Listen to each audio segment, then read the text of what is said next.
नमस्कार दोस्तों, भव्य बुल्ला चैनल में एक बार फिर से आपका स्वागत है। शिवलिंग पर क्या चढ़ाने से मिलता है कौन सा लाभ? शिवलिंग पर अक्सर जल और बेलपत्र ही चढ़ाया जाता है, लेकिन इसके अलावा भी बहुत कुछ अर्पित किया जाता है। शिव जी का कई प्रकार के द्रव्यों से अभिषेक किया जाता है। सभी तरह के अभिषेक का अलग अलग फल दिया गया है। शिव पुराण के अनुसार किस द्रव्य से अभिषेक करने से क्या फल मिलता है, जानिए। जल से रुद्राभिषेक करने पर वृष्टि होती है। कुशा जल से अभिषेक करने पर रोग व दुख से छुटकारा मिलता है। दही से अभिषेक करने पर भवन तथा वाहन की प्राप्ति होती है। गन्ने के रस से अभिषेक करने पर लक्ष्मी की प्राप्ति होती है। मधुयुक्त जल से अभिषेक करने पर धन वृद्धि होती है।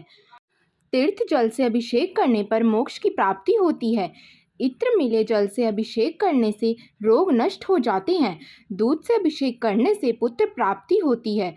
प्रमेह रोग की शांति तथा मनोकामनाएं पूर्ण होती हैं। गंगा जल से अभिषेक करने से ज्वर ठीक हो जाता है। दूध शर्करा मिश्रित अभिषेक करने से सद्बुद्धि की प्राप्ति होती है।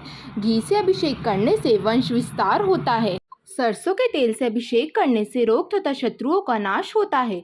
शुद्ध शहद से रुद्राभिषेक करने से पाप क्षय होते हैं।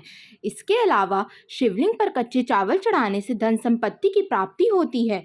तिल चढ़ाने से समस्त पापों का नाश होता है।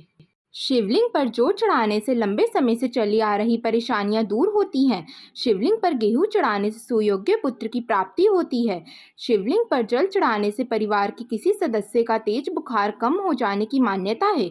शिवलिंग पर दूध में चीनी मिलाकर चढ़ाने से बच्चों का मस्तिष्क तेज होता है। शिवलिंग पर गन्ने का रस चढ़ाने से सभी सांसारिक सुखों की प्राप्ति होती है। शिवलिंग पर गंगा जल चढ़ाने से मनुष्य को भौतिक सुखों के साथ साथ मोक्ष की प्राप्ति भी होती है। शिवलिंग पर शहद अर्पित करने से टीबी या मधुमेह की समस्या से राहत मिलती है।